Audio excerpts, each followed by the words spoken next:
அப்படியே பேசுவார். ஆமா, அது வந்து சூச்சமான வார்த்தை. அவர் திட்டினா நல்லா இருக்கும். எந்திரிச்சு போயிடணும்.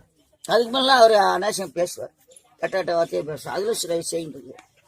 ஐயா வந்து இப்படியே எழுதிட்டு இருக்கும்போது பால்கார் தோட்டத்துல ஐயா வேலை காட்டுக்காரு. அங்கே வேலை கொடுத்துருக்காங்க.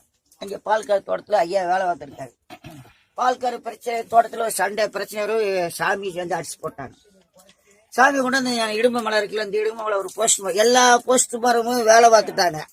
அந்த போஸ்ட் மரம் இன்னும் பழுதே ஆகல. அதுவே ஐயா தொங்கிட்டு போட்டாங்க. இவர் இறந்துட்டாரு அப்படின்னு சொல்லி முனிசிபல் அனாதை பணம் சொல்லி ஆய்க்குடி ஆஸ்பத்திரியில கொண்டு ஐயா புனதரையில் வச்சுட்டாங்க. அனாதை பணம் சொல்லி யாராவது வந்தா இது பண்ணணும். யாருமே வரல. சரி, நம்ம அடக்கம்பள்ளியில போய் ஆஸ்பத்திரி திறந்திருக்காங்க. ஐயா பழனி கிரிவலம் செஞ்சு டாக்டரு இங்குள்ள எல்லாம்